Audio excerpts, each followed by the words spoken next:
We need an Agent Mobius Owen Wilson Marvel movie Yes, is what the world needs. I agree. Cannot be stopped. Kevin Feige, if you're hearing this, I expect my royalties when I save Marvel with that idea.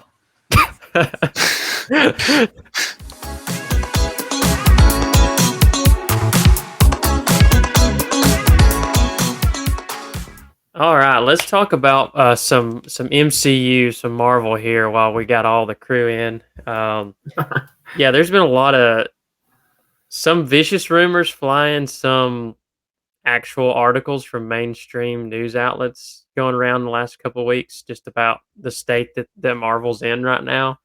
I've heard a few different takes from the Variety magazine supporters, and then just I guess your everybody else. I don't know, but I kind of just want us to go around and talk about some of the things that were said in the article, but also just everybody's kind of take on what the current state of the MCU is and where do you feel like it's going, this way or kind of, this way. So, yeah, just chime in whenever and let me know what y'all think.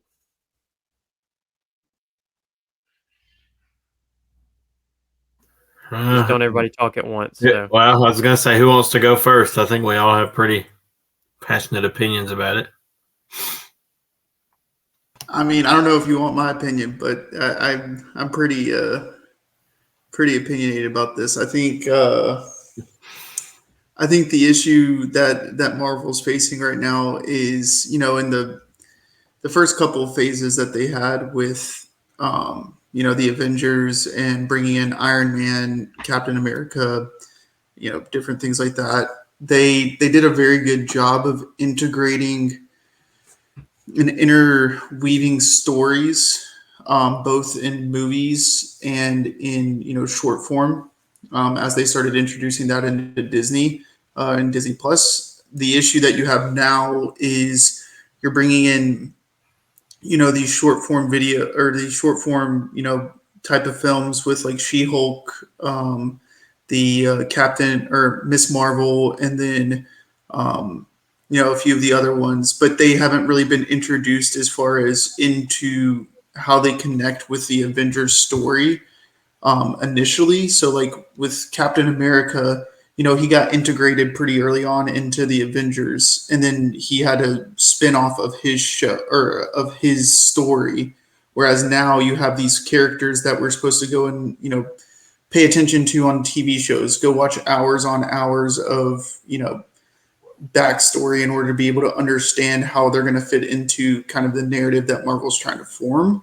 And it becomes homework is the best way that someone has told me. It feels like you're doing work homework in general, right? Yeah, in order to get to the end goal. Whereas before, in a Captain America movie like Winter Soldier, it wasn't just like Captain America. I mean, you integrated almost every single event. It was like another Avenger movie. Whereas now it's like you have this. I'm assuming you mean Civil War, not or Civil War. I think sorry, you said Winter Soldier, but yeah, Civil War. But and then even in that movie, they did a good job of making it a Captain America movie. Like, it had all these people in it, but it was still a Captain America movie, which I thought was. I think it's kind of a lot of people want to give their thoughts on what the cause behind the current state is, because like I think what you were saying, Sykes, is kind of like there was a clear formula and a clear direction with the first three phases, and you got to phase 4 and it was like, okay, what do we do now? We just spent 11 years, 12 years making these movies, and now we've concluded this massive story arc with all these characters. So how do we top which one of the in terms of villains, one of the top villains, not only in like in the entire comic book universe? And so I think what we're seeing now is an identity crisis, in the sense that they have other villains that they could use that are technically more powerful than Thanos. And I'm by no means a comic book expert, but I also understand enough to know like there are 2 or 3 or 4 other villains in the comic books that are actually supposedly more powerful than Thanos that are actually pretty well known. So, um, and I don't even think it necessarily has to be. I think this idea that it has to be bigger and badder is not necessarily true because I think the point that you made was, they did a good job of creating these interweaving story arcs that were entertaining and interesting and well written. Where even if you had a less powerful villain, like say a Doctor Doom or something, people are still going to rally behind that if it's well made and well written with characters that they love. So I think that's where kind of the current state is, and that's why um, I was surprised that Variety came out with what they did because they've been the one that's been singing Marvel's praises really since the beginning, but also all the way through Phase 4. So it's like, you know, to see an outlet like that go, oh, there's problems here, and finally admit that is pretty telling. If I do say so myself, and I was Well, going to pull. and be honest, who's excited for the Marvels? Yeah, Who's even going to go watch it?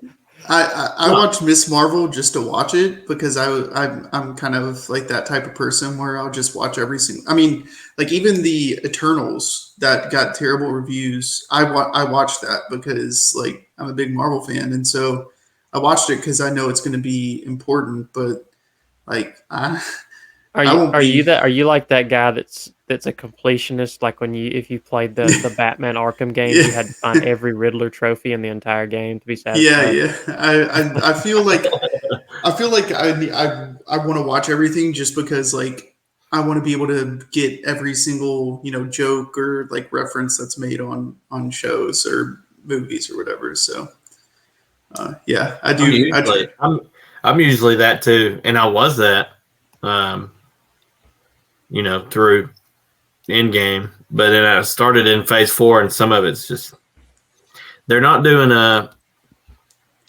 like you said, they're just not doing as good of a job making it all connect together. So I don't know, something about the all the connections that you get in Phase 1 through Endgame is you see it and you're like, man, that's good. That's good connection, or you get it. I like making fun of my wife because she never gets it, and I do. So, but in Phase 4, like no, like there is not much of that. Where you see something, you're like, oh well, that's a connection to this. But so that's Well, what's it's also like the fact that when they brought in characters like because it was considered a risk in 2008 when they went with Iron Man as their first movie because he wasn't really in terms of comic book characters he wasn't the most popular. I mean, I think the biggest or the character that sold the most comic books in Marvel Universe is Spider-Man, and I don't think it's particularly close. And then I want to say like X-Men and Fantastic Four were like some of the next ones, and so even betting on characters like Iron Man, Captain America, Thor, they were all not even primary or most popular comic book characters for people in terms of the best selling comic books. So um, the fact that they were able to do that and make those characters household names is kind of it's impressive, but it's also one of those things where you realize they had to cast the perfect actors, they had to have the right directors and writers in there to make that work, and then they kind of were self-sustaining at that point because once the first Iron Man came out, everybody was like, okay, I have to see Robert Downey Jr. in every other movie that he's in as Iron Man from this point on. And but I think what you're seeing now is they've started getting away from even some of these known characters. Like Iron Man and Captain America may not have been the most popular, but they were known characters. Like everybody knew who they were. When you get into characters like Ms. Marvel and even She-Hulk to some people and Captain Marvel, it's like a lot of people don't even know who they are. And so when you're betting your entire franchise and everything on those characters and you're killing off the ones that people like the most, it's like, good luck. And also the writing is worse, and the movies are generally worse. The special effects look worse, so it's just kind of like uh, it's kind of hard to find where the upward trajectory is going to come from. I guess is the best way to put that. Well, and they're still spending the same amount of money or more on these Or movies. more, yeah. But like you said, the CGI's gone down, or the quality, or maybe they're using more of it. I don't know. I mean, I think it says in that article, I think Captain Marvel's $250 million. There's absolutely no way Yeah, so they're getting that. They're making a bunch of money on the Marvels movie. I mean, So they'll probably end up breaking even when Right. it's all said and done. Right, but they're not making, Yeah. 250 million. yeah, that's crazy. Unbelievable. I think 70, 80 million opening weekend It's good. I don't think they'll hit that. That's pretty. So the that's pretty projections that I've heard as of today was like 40 to 50 million is what they're projecting, which is worse than what this article is saying just like less than 2 weeks ago. And I think it's a Marvel movie. I think it'll hit that, but 70, 75, 80 may be a little much. But Which, what's an interesting thing, because we're talking about like introduction and interweaving. You look at the Disney Plus shows, the Marvel shows that are probably the most favorite, which is WandaVision, what is it? Falcon. What's the Falcon and the Winter Soldier. Yeah, Falcon and the Winter Soldier, Loki. These are people that came from the movie and were and then implanted into their own offsetting storyline, right? And that's why people are intrigued by it, because they were introduced as these characters, and then you get to grow from there. Whereas you look at like Miss Marvel, for example, right? She hasn't been in a movie. She hasn't been in any storyline. There's not been any introduction. The fan service for that has been, oh, we're just introducing this new character, and she's automatically getting her own show. There's not going to be a pull for the fan base, right? From, oh, we saw this person from, the movie. Now I want to learn more about her. You even saw that with Captain Marvel to an extent. They could have done Captain Marvel so much better by including her into like Thor's storyline, right? Or the Guardians storyline. Yeah. Because she's outer space, and they didn't. I think there was only like one scene with her in it as like a teaser. It was like a back end trailer or whatever. And that's why people aren't as interested, because there's no like, I don't know, it doesn't fit to the main. It's similar to like a Loki branch. I don't know if you guys are watching like Loki the timelines. still. Exactly. You have the main timeline, which is the main Marvel story arc, and then you have these branches. And that's how everything's on the main line. And right now they're starting branches before it gets onto the main line, which is not allowing people to truly appreciate and enjoy the stories. I think it's also interesting to think about the relatability of the Phase 1 characters versus kind of what's been introduced now. Like if you think about Iron Man and Captain America and Hulk and Black Widow, like those four, there are aspects of it that you can almost relate to regular life. Like anyone could hypothetically be that character if you have the means to get there, versus a lot of the characters now that are being introduced are a lot more out there. The big one I go back to, because I honestly kind of hate it, is Eternals. Like there's no concept as far as like a superhero style movie goes that's similar to that. And it just, the introduction of it, it's just a lot more convoluted to me versus someone like those Phase 1 characters that we all kind of loved, I guess. Well, they also really grounded the Phase One characters a lot, even the ones that had super, like Captain America had super strength, but they grounded him because he was like this ultra, ordinary guy that just so happened to be imbued with these powers, but he stayed sort of that humble person, and so they had ways of sort of, and he wasn't like Superman level where he could just, he only had you had to stab him with a specific type of mineral from a specific planet to kill him, kind of thing. Um, but then, like you said, like when you think of the Avengers, the only one that was really, I guess you could say, more OP would be Thor. But even when you add in someone like Loki, who is on the same level as him, it kind of balanced that out a little bit because you had someone who was on the same playing field as him. But also in his movie, it was mainly they played with the fact that he didn't have his powers for most of the movie. So I don't know, they just did a good job of that. Whereas now, like you were saying, when you add in something like the Eternals, I love how we have the Eternals and then we don't even hear about the Eternals again for like ever. Like, they don't tie into anything. They don't like the stuff that's set up is not mentioned Well, again. well, and they just are there throughout everything that happened from 2008 to whatever the year was in the end game. They're just there hanging out. Just Don't chilling. ever do anything. Like you can't. Come on.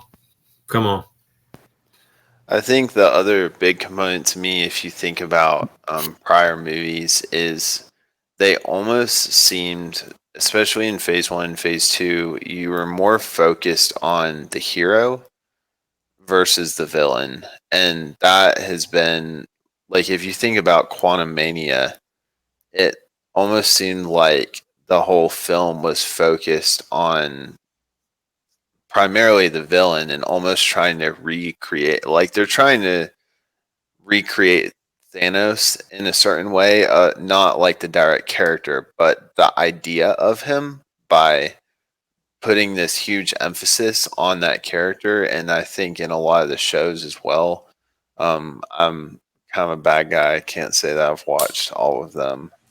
But just the difference in how you frame that versus if you think about like the original Iron Man movie or even Captain America, like I can't remember what the guy was in the original Iron Man, his bodyguard, bad. Uh, the villain, or Yeah, the villain.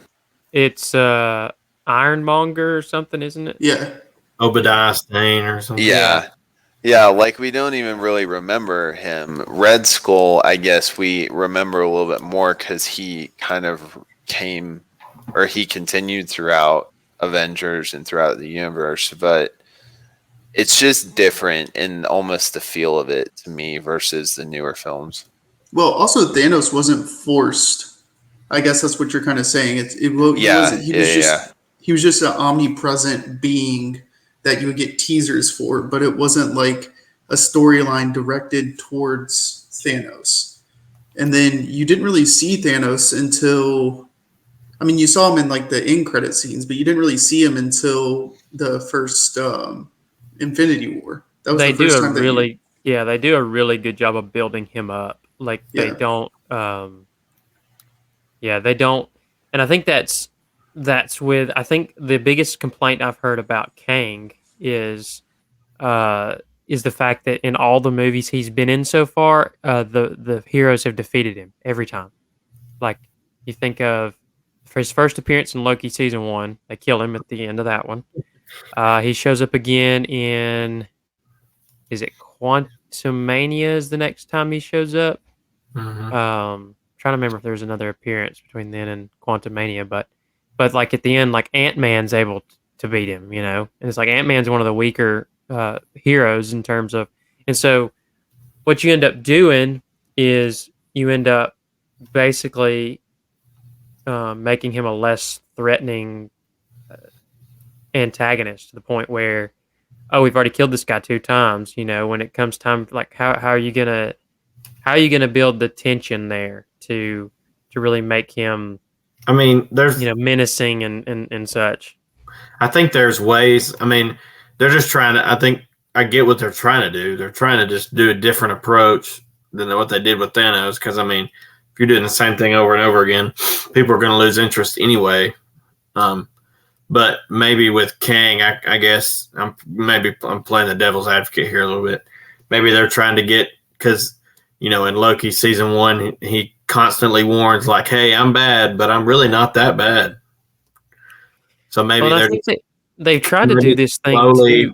Slowly leveling him up, and then I don't know how, maybe in whatever Avengers movie that they do, maybe they started off with him beating a strong, maybe Captain Marvel or somebody, just beating the brakes off of him, and then they got to kind of, I don't know.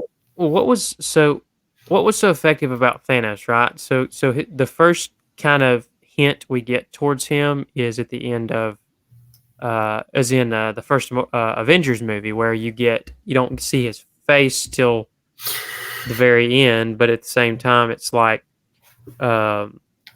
he sends this force. He sends Loki with this force, and it takes everything the Avengers have to beat him.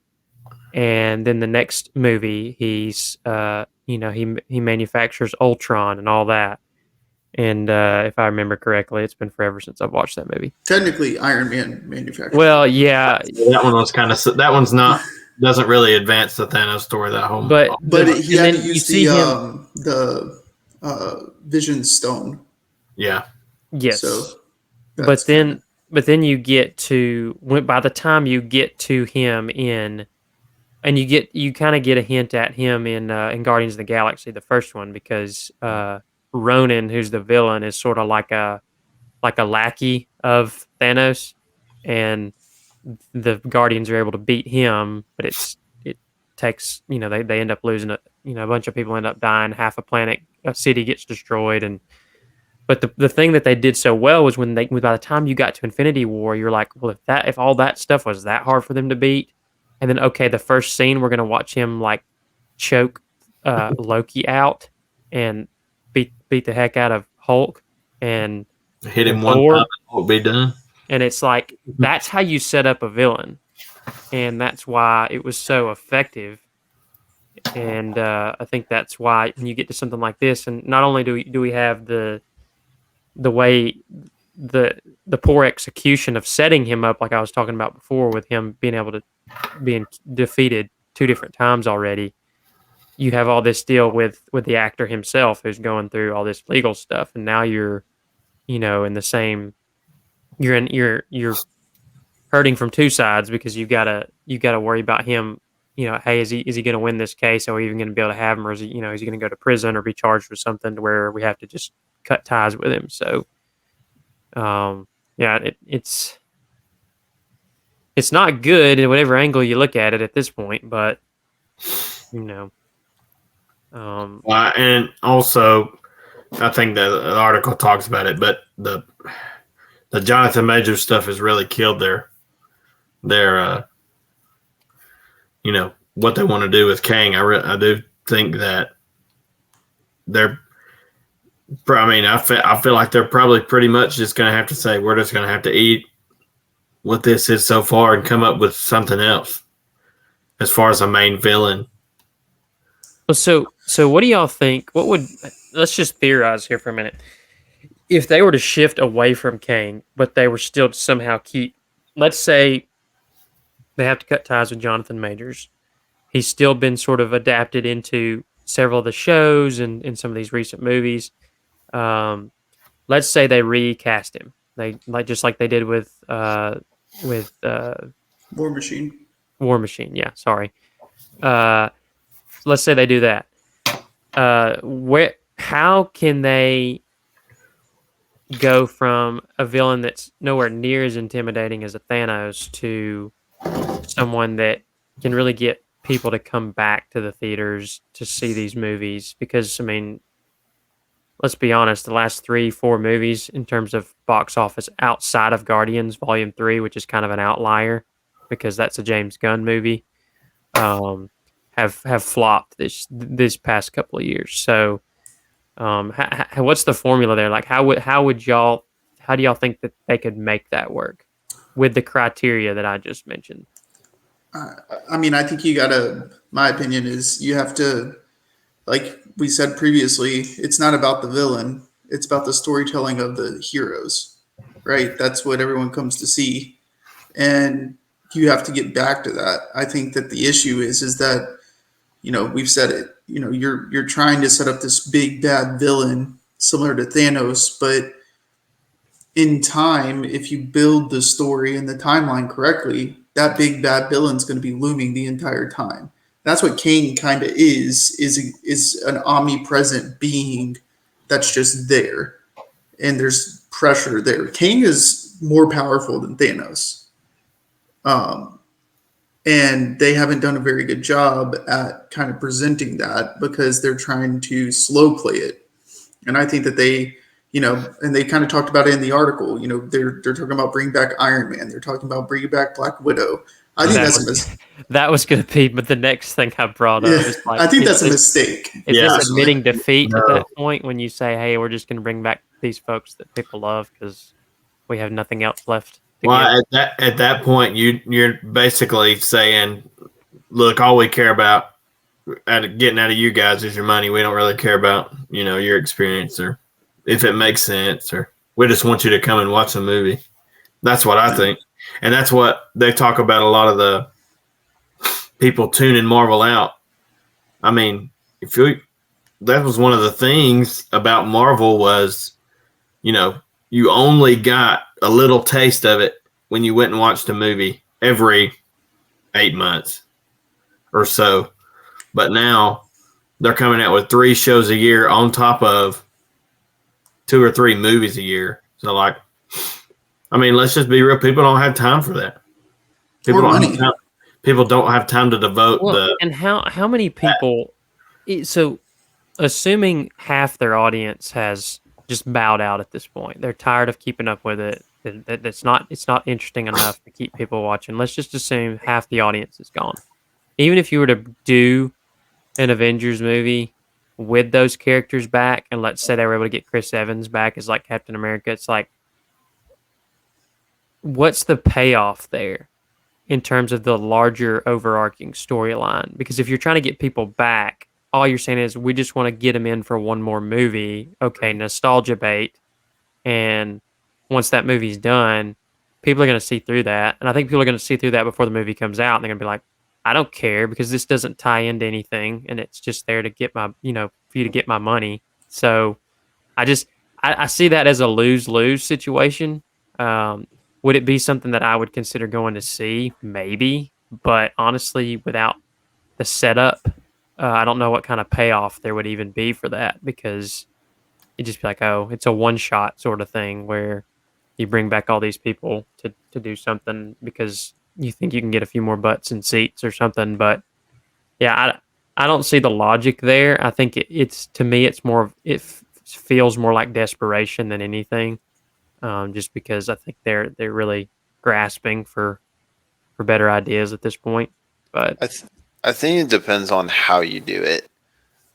If they were to, because right now they kind of have these 2 linked concepts that are the main link between the movies, and you have Kang and you have the multiverse, and those kind of go hand in hand, but it almost seems like there's a lot of emphasis going on Kang right now when they have this really cool multiverse concept that you can go after. And I think part of the reason why you may not see that as much is because DC is also going after it at the same time.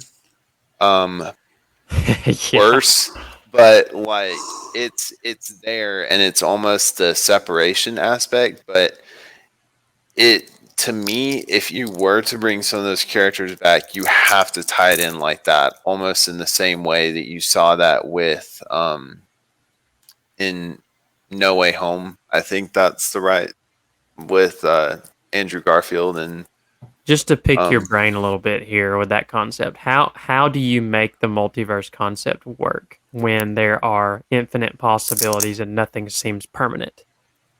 You have to embrace that in a way, and just go. You have to get to a point where you're not worried about it making total sense in a way, and you kind of have to embrace the infinity of it. That's kind of where it hasn't made as much sense to me. I think it was the Doctor Strange Multiverse of Madness, where they almost tried to make it a finite concept within an infinite reality, especially with bringing in the other. And they brought in the Fantastic Four guy. John Krasinski. Yeah, It's been a long week. I love me some John Krasinski. What is Talk about the fan name service. of? What is the name of? He's Mr. Fantastic. Yeah, but Stretchy dude. no, but Mr. in the movie they call them like a council of something. Yeah. Or, it is escaping me right now, but they have a specific name in comic book lore and everything, and I can't remember. But I feel like that's almost why, like, of course, you had the whole like evil Doctor Strange thing that was a little weird, but But that was also a carryover from What If. He was in the What If series, so.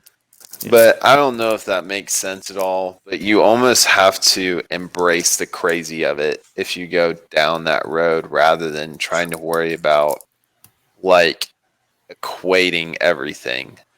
Like you have plot what's holes. a positive example? So like Into the Spider-Verse and Across the Spider-Verse. I have not seen the second one, but that's an example of how you can do it right. Yeah. And I think it's because they don't take it too seriously, like you were saying. They don't try to make everything make sense. They just try to have fun with the concept. And I think maybe Marvel could benefit from that a little bit, maybe just try to not feel like they have to, like you said, make everything make sense all the time. I think Across the Spider-Verse I really liked because of that. Or is that the second one? Yeah, I haven't seen the second one. Okay. I've just seen the first one. Yeah, it was. I liked it because you just had this insane amount of different. Like it was just wild. But similar with I think No Way Home, where that was a place where they kind of made it finite, but it worked because it wasn't. It's almost like they're trying to do so much, but also do so little at the same time, and like pick and choose what gets utilized out of the multiverse while also making it wide open. It's almost like you can't do both at the same time, at least to me. That may make no sense at all. Well, I think that's the point, though, right? Is that it is such a tricky concept that if you're gonna throw it out there, you better be dang sure you have a plan, right? And I think the problem is that they really haven't had a good plan. And you have to anchor that with likable characters, and I just don't think they have enough of those right now. And it's just like people love Spider-Man, so when you go see Into the Spider-Verse, even if it's a different version of Spider-Man, they love the character. And so Marvel doesn't really have those characters anymore right now because they've sort of mutilated Thor, which is one of the only original Avengers. Hawkeye's MIA. Black Widow and Iron Man are dead. Captain America's an old man. There's just nobody to really like hold. I mean, I'm okay with what they've done with the Captain America story. I'll just say that. Well, that was one of my least favorite Disney Plus shows. I'm not talking about the show as a whole. I'm just talking about the passing of the mantle. I like Anthony Mackie as Falcon. I do, but he's your Captain America now. So, which is fine. Like honestly, a lot of people didn't care for that. I was fine with how they did it. I just didn't think the show was not executed. Yeah, I didn't like the show, but they were just. So I just looked up the council. It's just called the Illuminati. Oh, that's great. Sorry, I was looking that up.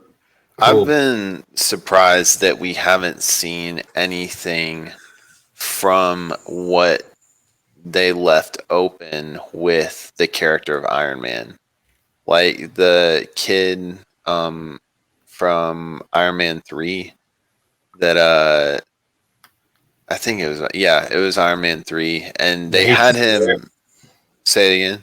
That he's just there at his funeral. Yeah. And nobody does anything about it. You have that. You also have his daughter. Like, there are things that they could utilize relating to that character. Right. and then they all of a sudden they bring in this girl to do Ironheart, and it's just a Iron Man knockoff. But instead of using some of those characters, they just use a random girl in MIT. Yeah. Well, you also could do it like if you wanted to do fan service and bring back nostalgia with like the old characters, you could bring in new characters and then have cameos of like Robert Downey coming in, and having like a hologram like he did with Spider-Man, right? Mhm. Different things like that as fan service to bring people in as like Easter eggs rather than just bringing them back in full time. And then that way, that's the connection that you're seeing with the movies. I think the big thing you have to do is you have to lean on the characters that people love, and that's Tom Holland's Spider Man. You have to bring him back in there somehow. Like if you have to throw a big bag of money at him, I think you got. I mean, he's such a likable character. I think it's more the contracts than Tom Holland. I think Tom Holland's in. I just think it's the contracts that. But what I'm saying, you got to do everything you can do to get him back because I think if you can anchor the story behind 2 or 3 really well liked characters, which is what they did with Iron Man, it's what they did with Captain America and with Thor. Why not? You have to have those core 2 or 3 characters. And right now, like name me one character that people just absolutely love. Well, I was gonna say before the Multiverse of Madness, Doctor Strange was. I liked that movie. I liked it more than most people, but I just didn't like his acting very much in that movie. I told Drew this after I watched it. I said he acted in that movie like he did not want to be there. Like I got that vibe too. in that movie looked like he was there just to get his paycheck, and that's it.